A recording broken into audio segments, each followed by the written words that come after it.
Mesdames et messieurs, bonsoir, merci de nous recevoir chez vous. Ravi une fois de plus de vous retrouver pour cette édition de 19h du journal d'Alizé Télévision ce mercredi 14 décembre. Je vous propose tout de suite quelques-uns des titres qui seront développés dans ce journal. Comme la Martinique, la Guadeloupe fait partie des plus gros importateurs de champagne au monde. Les fêtes de fin d'année sont l'occasion pour les commerçants de faire mousser leur chiffre d'affaires. Jus, sirop, sorbet, plat, mais aussi pétillant, la groseille n'a pas de secret pour Sully Montpierre. Reportage sur un défenseur volubile des produits du terroir. C'est l'une des plus jeunes plasticiennes de Guadeloupe. Elle expose pour la première fois en solo au Fort Fleur d'Épée. Rencontre avec Karen Narcisse, une artiste en fleurs. Le journal Rony Nabal. La Guadeloupe fait partie du top 5 des pays où l'on consomme le plus de bouteilles de champagne. La consommation par habitant est supérieure à celle de l'Hexagone et quasiment identique à celle de la Martinique. Une tendance qui ne s'infléchit pas malgré la crise. En Guadeloupe, plus qu'ailleurs, le champagne sera de la fête pour cette fin d'année. Muriel Barlagne est allée dans l'un des magasins spécialisés de la place. Reportage. Décembre est le mois le plus important pour cette enseigne spécialisée dans la vente de champagne et spiritueux.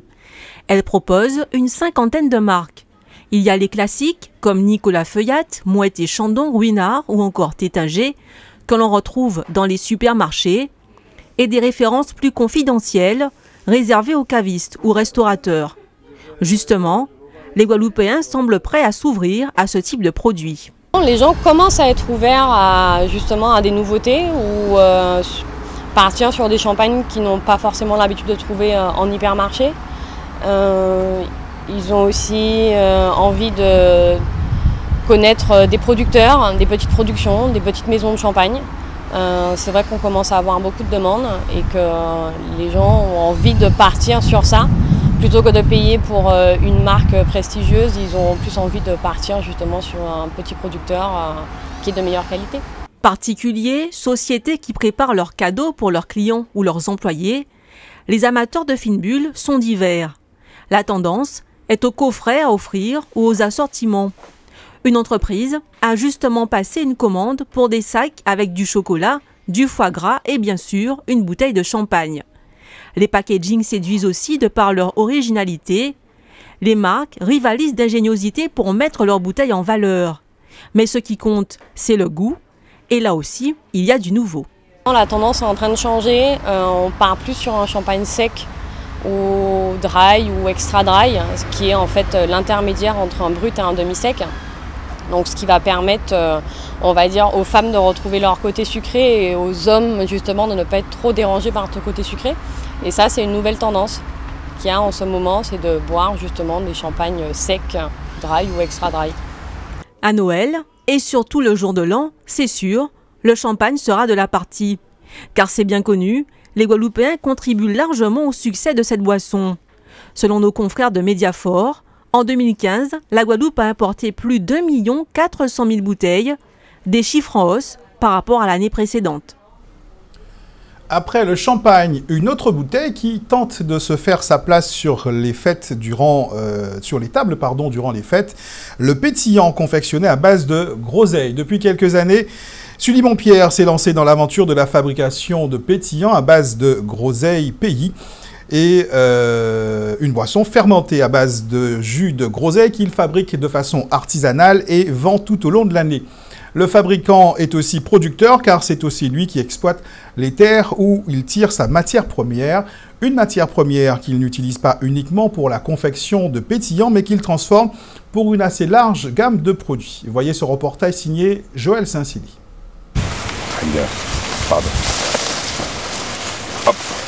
C'est ici, à Davidon-Sainte-Rose, sur les hauteurs de Duzer, dès les premières lueurs du soleil que tout commence.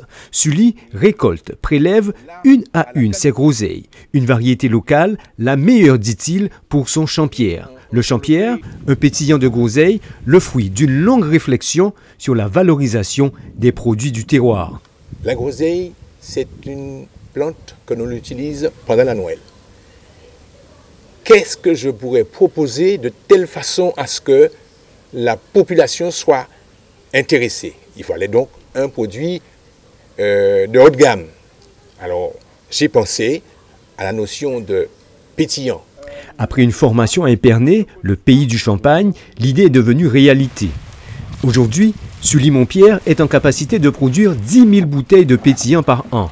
Une production à l'échelle artisanale destinée au marché local. Une cible limitée uniquement pour préserver la qualité du produit. C'est la raison pour laquelle nous ne mettons pas d'adjuvants, nous ne mettons pas de conservateurs, d'accord? Et le rhum, parce qu'il y a un peu de rhum dedans, toute fermentation fait l'objet d'alcool. L'alcool qui est dedans, c'est l'alcool du fruit. On n'a pas d'alcool ajouté. Voilà. Et on tient à ce que ça reste comme ça. Conclusion, on ne tient pas à ce que ça soit de 12 degrés. Le maximum qu'on puisse monter, c'est à 7. Par le biais de son Champierre, M. Montpierre est devenu un fervent défenseur de la groseille et n'hésite pas à mettre en avant les vertus du fruit. Riche en acide citrique, antioxydants, bon pour le cœur, bon pour la circulation, bref, d'excellents arguments pour la commercialisation. Un domaine maîtrisé par Madame Montpierre. On fabrique, mais il faut vendre pour pouvoir pérenniser l'activité. Donc là, nous avons un packaging, nous présentons les produits de façon à plaire au public. Nous essayons de vulgariser l'utilisation de la groseille aussi, à savoir que la groseille, tout se transforme, rien ne se jette, rien ne se perd. Dès qu'on l'utilise correctement, les feuilles, les fruits, les branches, les racines, tout s'utilise dans la groseille. Donc maintenant, nous proposons un certain nombre de produits, le vinaigre, le sirop, la confiture, le jus, le pétillant de groseille en méthode champenoise avec la groseille blanche et la groseille rouge, puisque nous avons plus de 7 variétés de groseille. Et là, il s'agit pour nous de dire au public que cette groseille, ces produits, nous pouvons l'avoir toute l'année chez nous. Nous faisons cet effort-là de démontrer qu'avec la groseille, c'est possible. Comme avec les plus de 200 fruits et légumes que nous avons en Guadeloupe, c'est possible. Pour produire leur Champierre, les Montpierre doivent récolter au moins 2 tonnes de groseille par an. 5 tonnes serait l'idéal. En sachant que tout se fait manuellement, de la cueillette au recyclage des bouteilles, la groseille pourrait, ou plutôt devrait dans un pays comme le nôtre, être un secteur pourvoyeur d'emplois. Alors le pétillant de groseille, une façon de démontrer une nouvelle fois l'intérêt du développement de la diversité agricole dans ce pays. La succession de Corinne Mancé-Caster à la tête de l'Université des Antilles est officiellement lancée. Le dépôt des candidatures à la présidence est ouvert depuis ce mercredi. Il sera clos le 5 janvier prochain. Le nouveau président sera élu pour un mandat de 5 ans non renouvelable lors du conseil d'administration du 25 janvier prochain. Dans un instant, nous irons à la découverte de Karen Narcisse, une jeune artiste peintre contemporaine. Mais tout de suite, place à notre tour d'horizon de l'actualité dans la grande région. Nous irons notamment en République d'Haïti, où les parlementaires sont invités à ratifier les récents accords sur le changement climatique et notamment l'accord de Paris signé lors de la COP 21. Mais avant, direction la Guyane française. Le Conseil consultatif des populations amérindiennes et bushinangui de Guyane ne cache pas son opposition au projet de mine d'or porté par les consortiums Norgold et Columbus Gold. Il vient d'ailleurs de demander la suspension dans un courrier adressé à la présidence de la République française. Le Conseil consultatif réclame par ailleurs un moratoire sur l'exploitation minière en Guyane tant que la question de l'orpaillage illégal ne sera pas définitivement réglée. Le Conseil, organisme mis en place par la préfecture et qui sort enfin de sa torpeur, s'oppose aussi à la cession par l'État à la collectivité territoriale de Guyane de 200 000 hectares de forêt primaire vouée à la biomasse. Une cession qui affecterait directement les terres et les aires de subsistance des peuples autochtones de Guyane. L'accord de Paris de décembre 2015 puis celui de Marrakech de novembre dernier sur le changement climatique ont été ratifiés par de nombreux pays. Parmi ceux qui manquent encore à l'appel, il y a Haïti. Pour le ministre haïtien de l'Environnement, il faut faire vite. Dieu seul, Simon Deras, invite les parlementaires à ratifier cet accord universel au mois de janvier prochain.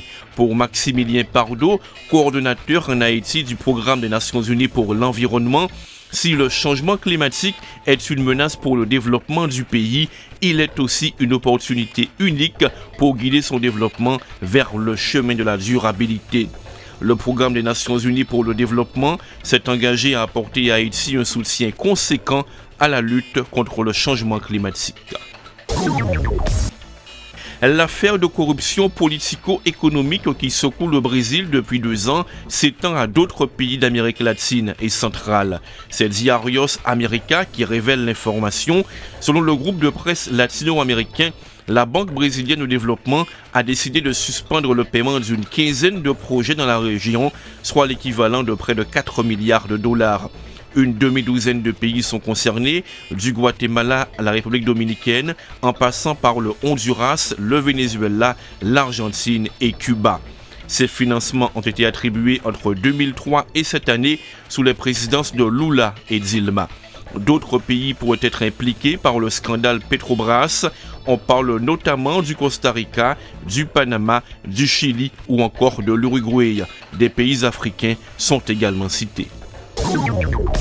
Famille qui Jean nous a levé Timoun en nous, c'est l'intitulé d'une manifestation autour de l'estime de soi, l'estime de l'autre et le rapport au corps organisé demain au lycée Faustin Fleuret de Morne-à-l'Eau. Rendez-vous au cours duquel le sociologue et anthropologue Raymond Otto interviendra notamment sur les représentations des acteurs de prise en charge de l'enfance et de l'adolescence chez nous et questionnera leurs représentations qui font qu'ils n'arrivent pas à comprendre notre jeunesse. Rendez-vous donc au lycée Faustin Fleuret. Nous vous emmenons maintenant à la rencontre de la jeune plasticienne contemporaine Karen Narcisse. C'est elle qui a été choisie par le public parmi la soixantaine d'artistes participant à la Pôle Art Fair 2016. Elle s'intéresse à la peinture depuis l'âge de 10 ans et a choisi les arts plastiques comme filière professionnelle. Durant une petite semaine, elle présente ses œuvres au Fort Fleur d'Épée à Bas-du-Fort au Gosier à partir de vendredi. Muriel Barlagne l'a rencontrée pour nous. Karen Narcisse a choisi le Fonds d'art contemporain du Fort Fleur d'Épée pour présenter l'ensemble des œuvres qu'elle a réalisées depuis 2010. Une rétrospective qu'elle a baptisée du nom de cette toile, Émotion en couleur, tableau représentatif de son style et de sa quête. Depuis le début, je m'inspire beaucoup de mon nom de famille qui est Narcisse et du mythe de Narcisse. Et c'est un mythe qui m'a beaucoup interpellée dans le sens où le côté fragile, quand je l'ai étudié, j'avais une image assez négative de ce mythe et à force de l'étudier, je me suis rendu compte que c'est quelque chose, j'y ai retrouvé quelque chose d'autre, comme une histoire assez introspective autour de l'identité, de l'image de soi et c'est une façon, à travers son image, de se métamorphoser. Donc, à travers mes peintures, je peux c'est une façon de me métamorphoser et trouver une image qui me correspond, une image profonde et assez sensible et introspective. C'est par la couleur et l'art abstrait que la jeune artiste de 22 ans exprime le mieux son univers. Pour créer, elle utilise de la peinture à l'huile, de l'acrylique ou encore de l'aquarelle. Inspirée par des mouvements artistiques tels que l'expressionnisme abstrait ou le matiérisme, elle ne laisse pas la place au hasard. C'est pas de la peinture intuitive, mais en général, je travaille beaucoup avec les couleurs complémentaires, où je sais déjà ce que je veux faire, quelle forme que je vais travailler. Ou je m'inspire souvent de livres. Par exemple, pour le mythe de Narcisse, je me suis beaucoup inspirée du livre de Luc Biget, L'éveil de Narcisse. Et puis au niveau des couleurs, des symboliques de couleurs, de la chromathérapie, ça m'inspire beaucoup. En partageant son monde intérieur, Karen Narcisse cherche à déclencher des émotions chez son public. Plus qu'une exposition, elle propose une expérience.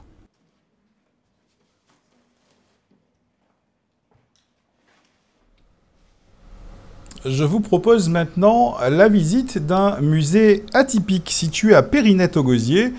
Un espace créé il y a bientôt 8 ans par Camilla et Claude Beauzivoire, le musée des costumes et traditions qui raconte une partie de l'histoire de la Guadeloupe à travers les habits portés à travers le temps. Visite guidée de la maîtresse de maison en compagnie de Muriel Barlagne. On le trouve dans tous les bons guides touristiques sur la Guadeloupe. Le musée du costume et des traditions est un musée privé qui a ouvert ses portes en novembre 2008 à Périnette-au-Gosier. Le fruit de plus de 30 ans de recherche, de rencontres et d'interviews initiés par Camélia et Claude Beauzivoire, un couple d'enseignants. Elle était professeure d'anglais, lui, professeur d'histoire. Cette aventure les a fait voyager dans le monde entier sur les traces du costume créole aux origines multiples. Pour pouvoir parler de notre costume, il faut aller en Europe. Il faut parler de l'Europe, il faut parler de l'Afrique, il faut parler de l'Amérique, il faut parler de l'Asie. Vous voyez la complexité de cette affaire-là.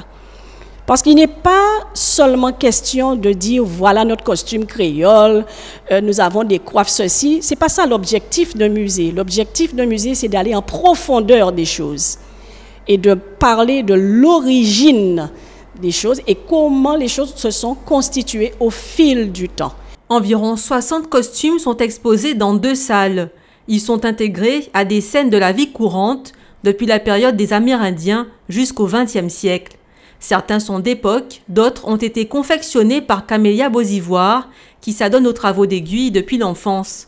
La collection est renouvelée tous les 2 ans et demi, mais ce musée invite aussi à découvrir ou redécouvrir l'univers d'une cuisine, d'un jardin et d'une case créole à l'ancienne. Pour parler du vestimentaire, il faut aussi parler de la case.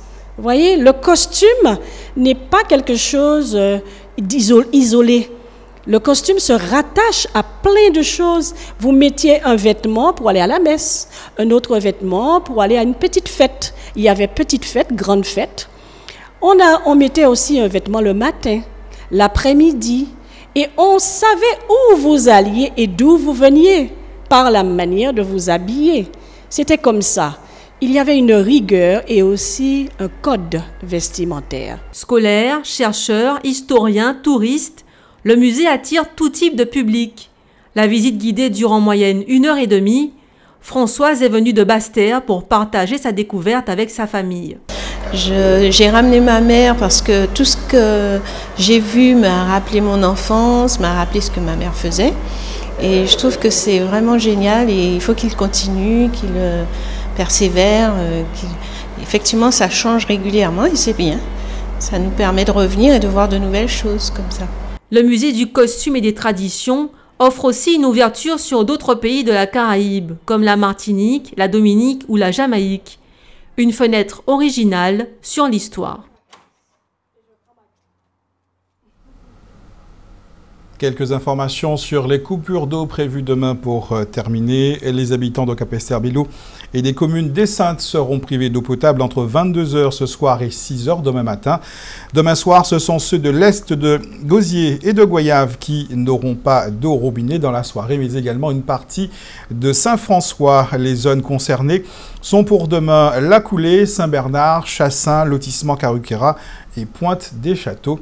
Il s'agit des coupures d'eau programmées par le SIAG sur son réseau dans le cadre des travaux qui sont effectués sur l'usine de Déhauteur à Sainte-Anne.